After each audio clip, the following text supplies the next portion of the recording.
Who is wise and understanding among you? By his good conduct let him show his works in the meekness of wisdom. But if you have bitter jealousy and selfish ambition in your hearts, do not boast and be false to the truth.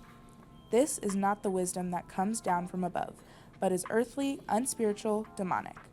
For where jealousy and selfish ambition exist, there will be disorder and every vile practice. But the wisdom from above is first pure, then peaceable, gentle, open to reason, full of mercy and good fruits, impartial and sincere. And a harvest of righteousness is sown in peace by those who make peace.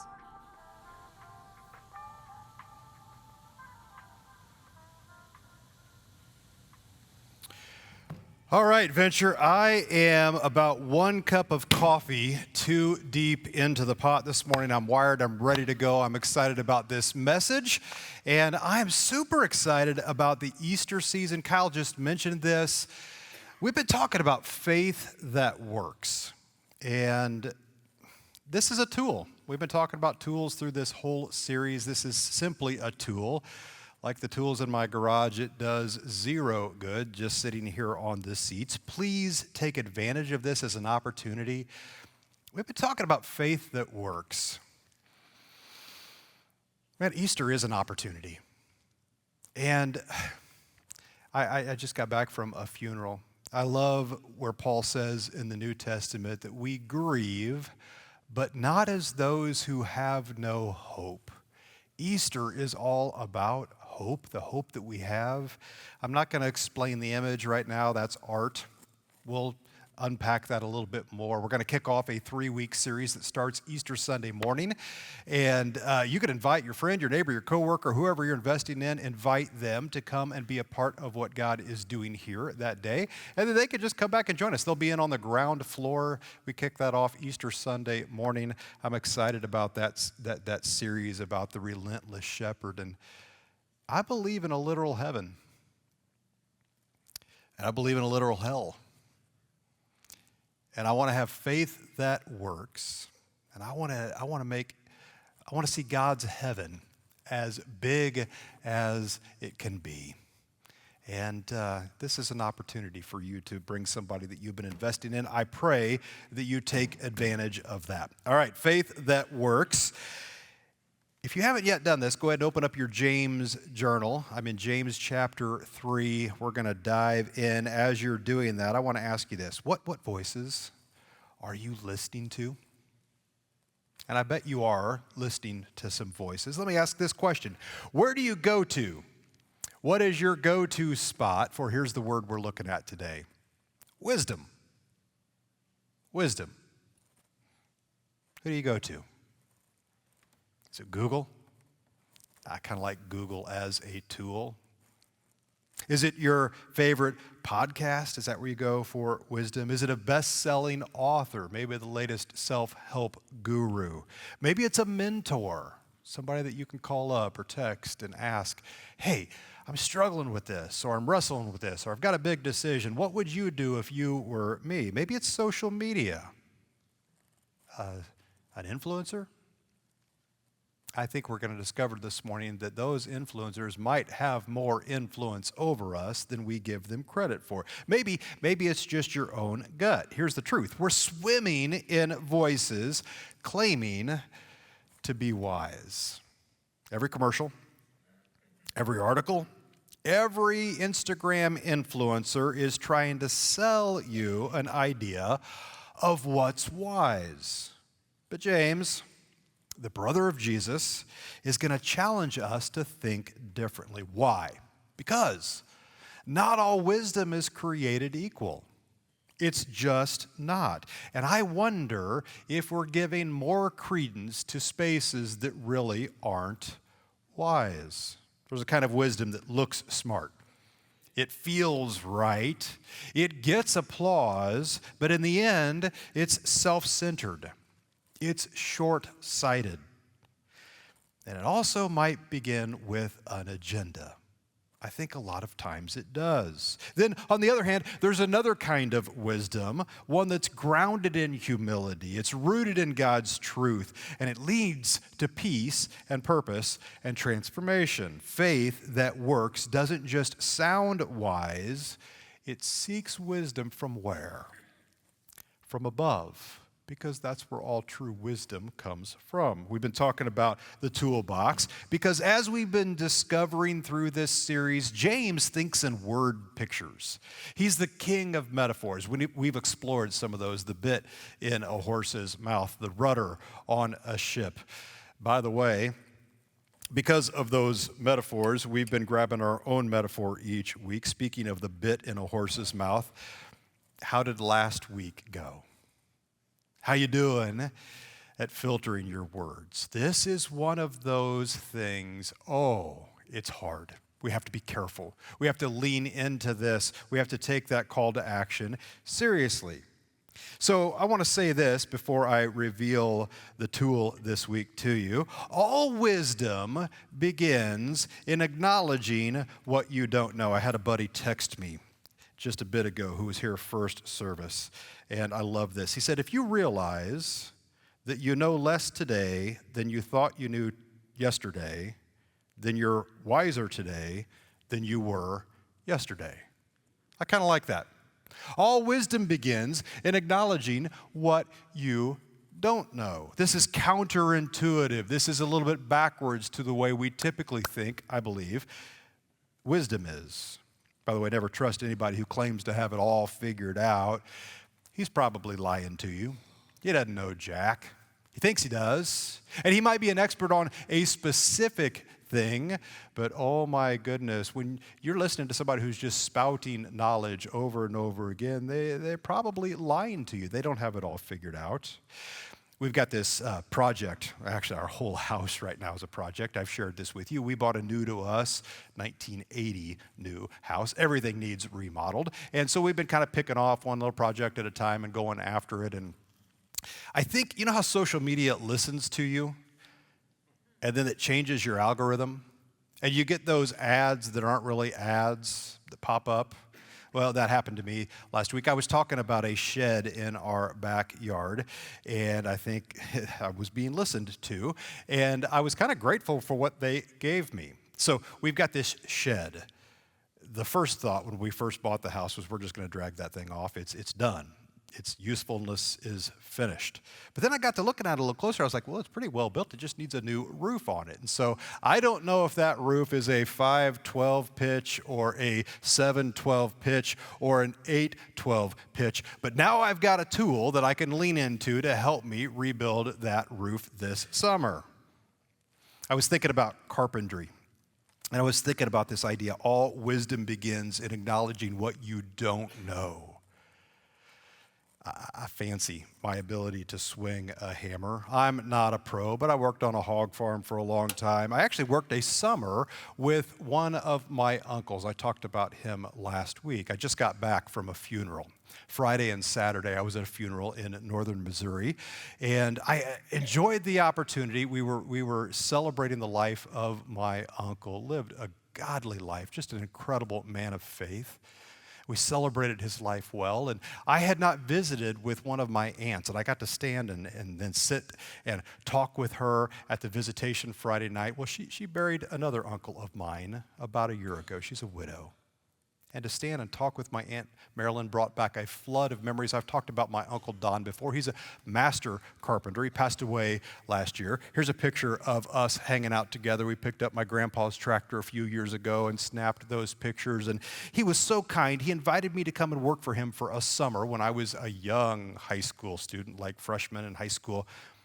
And he gave me a hammer that I barely knew how to use, and he said, here's the project, go at it. And I did my best, and I failed forward. And whenever I ran, after about the 10th time I'd smash my thumb with that hammer, I would go find Uncle Don, because he's a master carpenter. And I would say, I'm running into this issue. And he's a quiet man, still waters run deep kind of a guy. And he'd take a step back, and he'd kind of look at it sideways. He said, well, have you thought about doing it like this? Doggone it, he was right almost 100% of the time. Why? Because he's a master carpenter. It's for this reason, I typically would like to bite off more than I should chew. We've got this deck. We had a deck in our backyard that was dating back to 1980, and well, we've been putting off replacing it. I was hoping I could get maybe another 2 or 3 years out of it. Dawn stepped through one of the boards on top of the deck, and that hastened the project for good reasons. It's time to get it done. So I thought, I can do this myself. And the wisdom in our home, Dawn's voice spoke loudly. She said, no, we need to hire this one out. And so I got some bids. And I met this incredible crew of Amish gentlemen. I want to show you. I asked them permission to take their picture. And here they are in my backyard working on this deck. These guys are incredible. It's a crew of like 19, 20, 21-year-old. These guys are phenomenal workers. Like, they did an amazing job, and I had so much fun. I fed them a couple of meals. We sat around our dining room table. We talked about faith and family. We got deep into Anabaptist theology. I won't bore you with the details. I asked them questions about what they do and how they live. They asked me questions about me, and it was fun. I kind of miss having them in our backyard.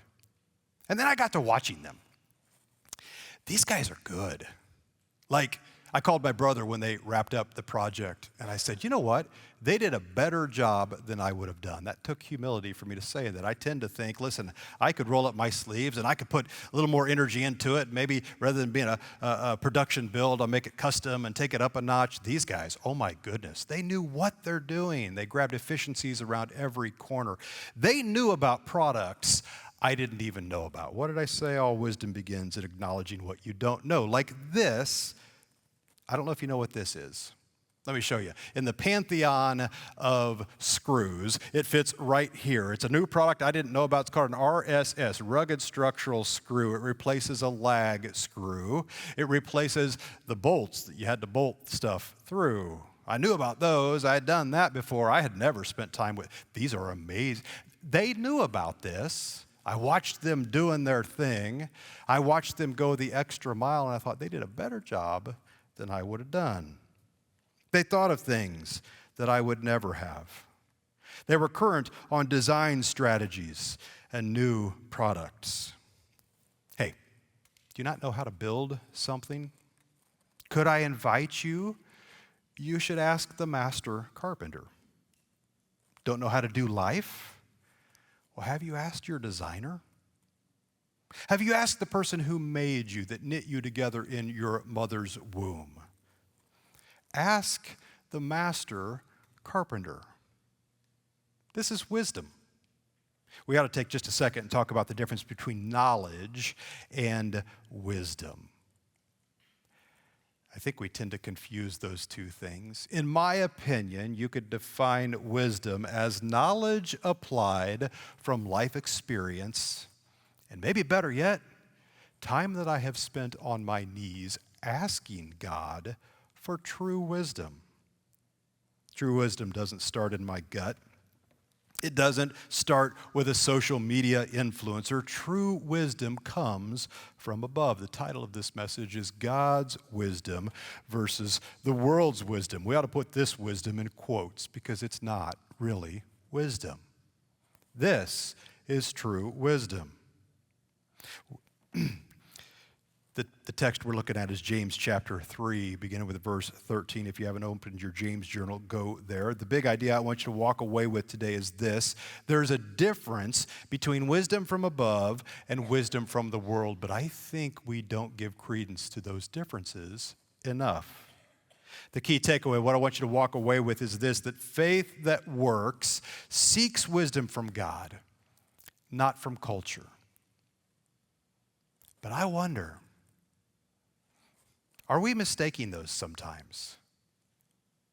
Is that social media influencer influencing you more than you're giving credence to? So here's what I want to invite you to do by way of application today.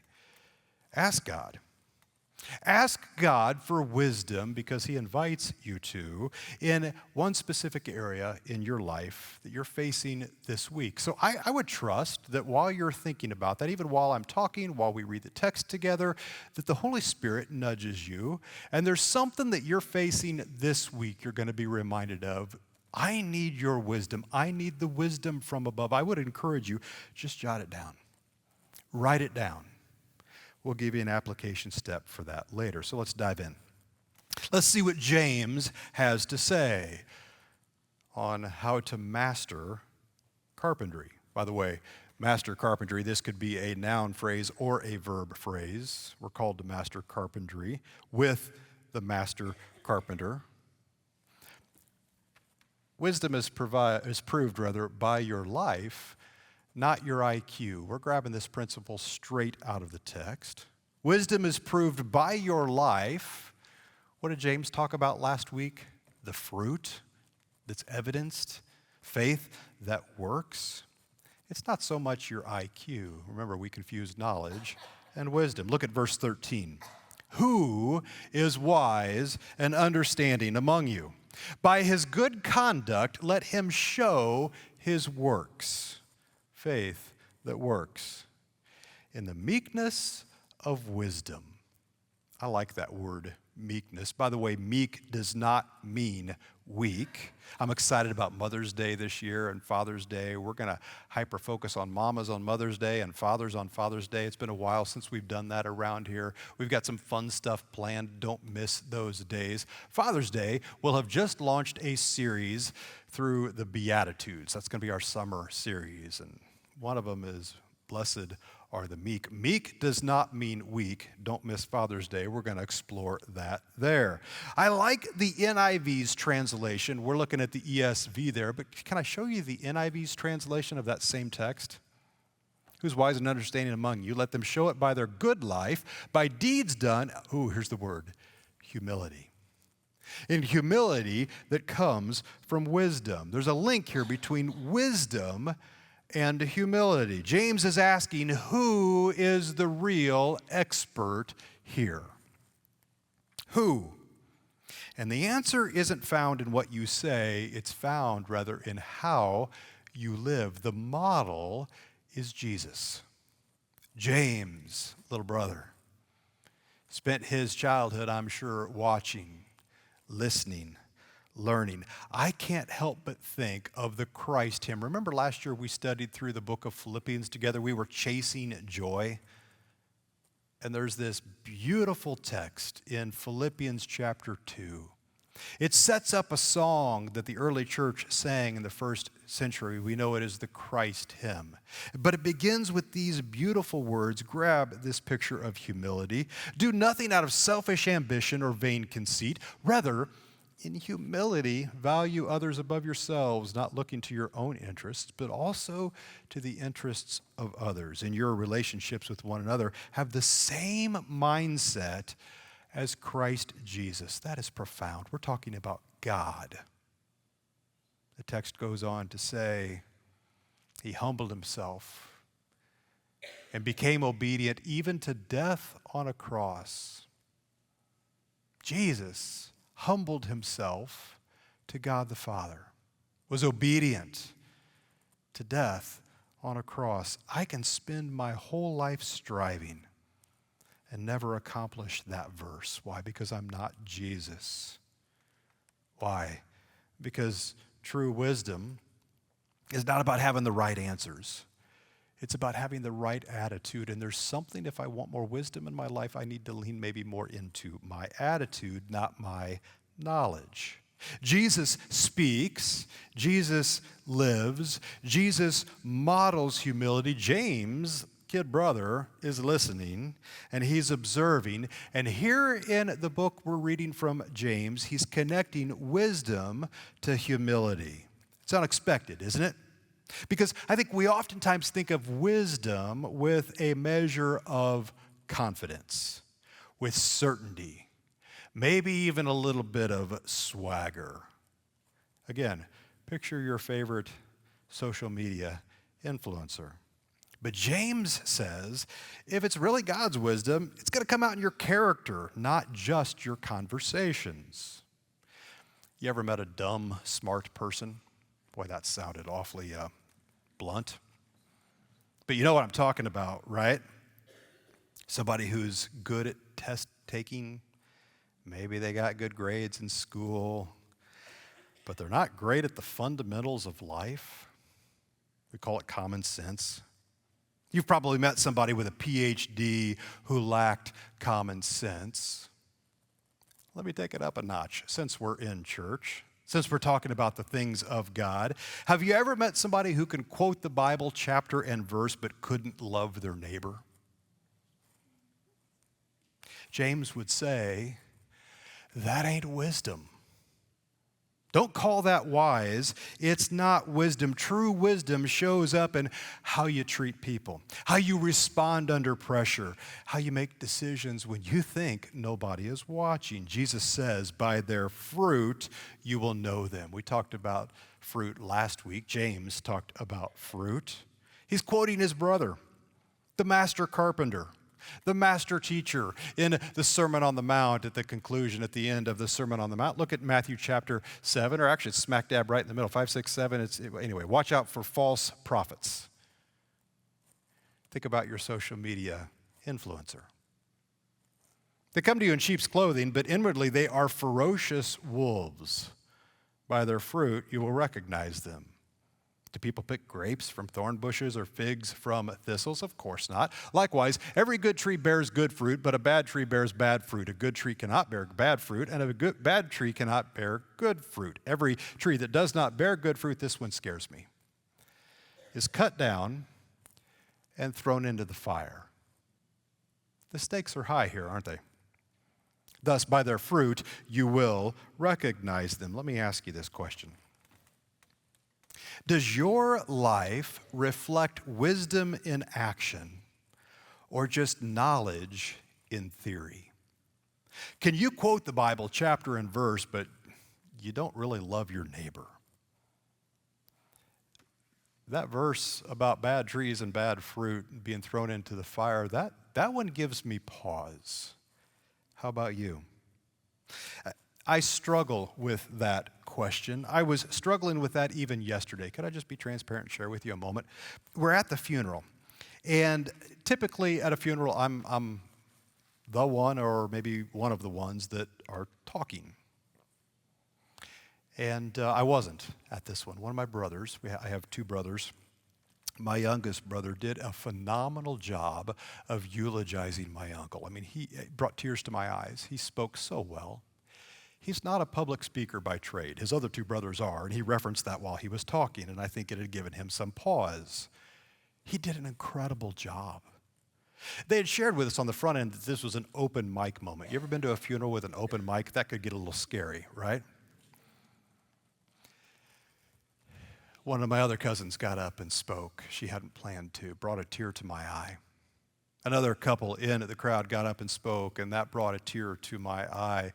And it was at that moment I literally sat on my hands.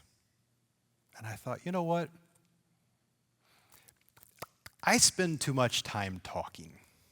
Maybe this is an opportunity for me to sit and listen. This is an opportunity for me to grieve.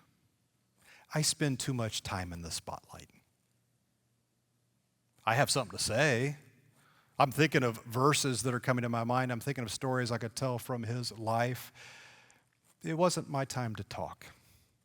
It was my time to listen. How about you? Where are you wrestling through the answer to that question right now? Where does your life reflect wisdom in action? Or is it just knowledge in theory? We're talking about the master carpentry. From the master carpenter himself, Jesus, wisdom is proven by your life, not your IQ. How about this? The world's wisdom is selfish, shallow, and short-lived. James says this. Look at verse 14. But if you have bitter jealousy and selfish ambition in your hearts, do not boast and be false to the truth. Again, I think a social media influencer is a pretty good metaphor here. This is not the wisdom that comes down from above, but it's earthly, unspiritual. This word gives me pause. Demonic? Is it possible that some of the wisdom we are just absorbing by osmosis through an endless scroll, where is that coming from? Is it possible that some of that, it's not from above, demonic? Wrestle with that thought. For where jealousy and selfish ambition exist, and that sounds like the very definition of an awful lot of social media influencers, there shall be disorder in every vile practice. By the way, that kind of explains and describes the times we live in, does it not? James doesn't pull any punches. He's saying worldly wisdom may sound clever, but heed this warning. It's dangerous. It's motivated by bitter jealousy. You could call that envy, always comparing, always competing for your attention in the endless scroll. Perhaps it's motivated by selfish ambition, vain conceit, always climbing, always consuming. And here's what happens when we live by this kind of wisdom: disorder, division, destruction. Here's some modern day examples. The CEO who cuts corners to boost profits. Some of you are thinking, oh, you know my boss. You know what I'm going to be faced with tomorrow. The social media influencer that exaggerates a lifestyle to gain followers. You ever watch those behind the scenes videos that show what they're really doing and versus what you're seeing on the screen? Shocking. The family member, how about this one? A family member who manipulates others to stay in control in the family power dynamic. Easter's coming. You're planning things, right? That's the world's wisdom. And it might get attention. It might even get results. Sometimes that hard-charging CEO just plain gets things done, but it doesn't necessarily reflect the heart of God, and it doesn't lead to peace. So here's a question to ponder. Where in your life have you been tempted to follow the world's wisdom instead of God's? Are you thinking tomorrow, well, I've got to get along to get along? This is the culture of the company I serve in. This is the culture of what I step into, and I need to follow along with that. Do you? Is that earthly wisdom, or is that wisdom from above? There is a master carpenter. We're looking at master carpentry. I love this idea. Now we're getting somewhere. God's wisdom is humble, pure, and peace-loving. Peace-producing even. James chapter 3, verse 17 says, "But the wisdom from above is first pure, then peaceable, gentle, open to reason, full of mercy and good fruits, impartial, sincere, and a harvest of righteousness is sown in peace by those who make peace." Again, I like how the NIV translates some of these descriptions of wisdom. We're going to look at these together right now. Can we break it down? What does God's wisdom look like? I'm glad you asked, and then let's contrast those with earthly wisdom. Let's just play a little compare and contrast. First of all, God's wisdom is pure. It's honest. It's clean. It's not tainted by hidden agendas. Remember what I said? That social media influencer might very well be trying to sell you something. Their motives might not be as pure as you think at first blush. God's wisdom is peace-loving, according to that text. There's an awful lot there to explore about what it means to seek to live in peace and how that looks like God's wisdom. By the way, this is something that is as old as people. We've been wrestling with this for a long time. It's as old as human nature. I saw this past week, and it made me giggle. This goes back to Father Abraham. This is from the building, I think, of a ziggurat. in Mesopotamia, the Babylonian Empire area, before Babylon, though, this would have been back to Father Abraham's age. And you talk about the original Karen, right here. This dude didn't like the delivery grade of copper that they had delivered to him, so he took the time not just to ask to speak to the manager, but he sat down and stamped these words in clay, fired the clay to harden it into a brick, sent it by messenger somewhere. You can see with the next slide the translation. I'm not going to read the whole thing to you, but he kind of went there. Doesn't sound very peace-loving. This problem is as old as human nature. Which wisdom are you leaning into? Does it look like peace-loving? Is it from God? Or is it wisdom that you have to put in quotes? Considerate takes others into account. Wisdom from God should look considerate. Submissive. This is willing to yield. I'm open to reason. You can change my mind. Interesting. Full of mercy and good fruit. It's compassionate, and it leads to action. Last week we talked about fruit. Contrast that with the wisdom that you'll face tomorrow morning. How about this? Number 6, impartial. It's fair and it's just. Sincere. There's no masks, no manipulation. This is wisdom from God. That's radically different. That list is different than what the world celebrates. Think about it. When's the last time you saw a social media influencer and thought to yourself, man, they seem sincere. They must be sincere. Are they? This is a reminder that God's wisdom is more about your posture than about your platform. God's wisdom is more about your posture than about your platform. There's this moment in the New Testament. John chapter 8, if you'd like to look it up. Jesus is there. A mob, a ragtag group of religious leaders, learned people. The same group maybe that Jesus would have thought about when I started talking about that person with the PhD who doesn't know common sense. Well, this is the religious leaders. They knew their Bible. They were not good at loving their neighbor. And they show up in front of Jesus, and they've got a woman that's distressed. The text says she was literally just caught in the act of adultery. What do we do with this woman? We've got rocks. Check it out. We can stone her to death right now. What are you going to do, teacher? Boy, that's a moment that requires wisdom, doesn't it?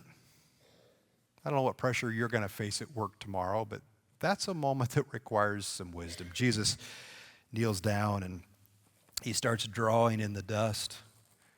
And I don't know what he's drawing. It's possible that he's just doodling, buying some time before he answers them. I think it's possible that he starts writing her sins in the dust. They've just been named. Maybe he writes them down and then he wipes them out before he makes his point, or it's possible. I just wonder, maybe, just maybe, he locks eye contact with some of those righteous people and he writes their sins in the dust. And then he stands up and he says, "Let you who is without sin cast the first stone." Perfect, people. You go first. You talk about wisdom. That's wisdom from above. It's truth and grace. He acknowledges her sin. He has a conversation with her about it. Go and sin no more. It's truth and grace, hand in hand. That is wisdom from above this week. You're going to have some tough conversations, I bet. We all will. Ask yourself right now, am I leading with purity? Am I leading with peace? Am I leading with humility, wisdom from above? Or am I leading with pride? Or do I bully people to get what I need them to do?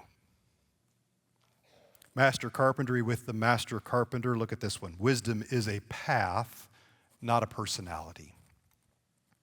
I like this. Is she born with it? Or is it Maybelline? Well, I guess we can ask for wisdom and God gives it. James isn't saying that wise people are just naturally better. He's saying that wisdom is something that we can pursue. It's a path that we choose one step at a time. Here's the good news. You can ask for it. Have you? Are you facing something this week? I don't know how I'm going to get that done. I don't know how I'm going to navigate that difficult situation. Well, have you asked? Have you asked for wisdom? Do you remember? We talked about this week 1. James chapter 1, verse 5. If any of you lacks wisdom, he should ask God, who gives generously to all means all, without reproach, and it will be given to him. Don't know how to swing a hammer? That's all right. Ask the master carpenter. He says, I got you. Wrestling through an important decision, have you asked the designer of your life yet? Has somebody hurt you? Are you feeling relational trauma today? Have you sat down yet on the leather couch with the master counselor? He designed your emotions. He knows what next steps you need to take. Have you asked him? Are you struggling with a leadership decision today? Well, Jesus is the master leader. Are you at a crossroads in life? Well, he's the road architect of your life. You don't have to have all the answers. You just have to be willing to ask. Have you humbled yourself and asked, God, give me the wisdom? Here's the tool for your toolbox. Let's call it the wisdom filter. Everything that you are getting ready to make a decision on, simply ask yourself, is it humble? Is it peace-loving? Is it full of mercy? Is it sincere? If the answer is no to any of these, it might be time to pause and pray and ask him for his wisdom.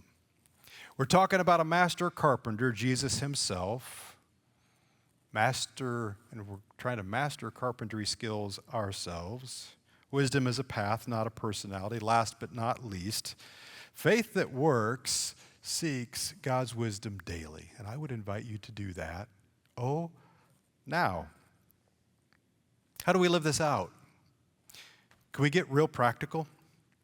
Do you start your day praying, asking God for wisdom? Use your own language. I like this language. God, give me the wisdom for the conversations, decisions, and moments ahead. This is what I'm looking at today. Would you give me your wisdom to walk it well? Surround yourself with wise people. Show me your friends, I'll show you your future. Look at this passage from Proverbs chapter 13, verse 20. Walk with the wise and become wise, for a companion of fools suffers harms. Don't be a fool. How about this one? Watch your inputs. Maybe it's time to stop the endless scroll. Be slow to speak and quick to seek. I had a conversation last week with a wise man in our church, and he reminded me of the geometry of our faces. God gave me 2 eyes, he gave me 2 ears, and he gave me 1 mouth. And perhaps wisdom would say, use them in direct proportion. 20% of the time is when I'm to be talking, maybe 80% of the time, I'm supposed to be observing and listening. Look for fruit. Is this choice that you're getting to step into this week, is it going to lead to peace and good fruit, or is it driven by envy and ambition? Could I invite you this week to choose the better wisdom? We're going to be offered 1,000 opinions this week, 1,000 definitions of what it means to be wise. But only one kind of wisdom leads to real peace, real growth, and a life that reflects Jesus. When the world says to you this week, look out for yourself, that's not wisdom. Because God says, lay your life down in love. When the world this week says, climb higher, and I bet you corporate folks, I bet that's a part of the culture you step into tomorrow. God says, kneel lower. Serve somebody. When the world says, get ahead, that's not wisdom. God says, hey, come follow me. Choke on the dust of the rabbi, the master teacher, the master carpenter who wants to lead you through life. What kind of wisdom are you building your life on this week? Would you stand up with me?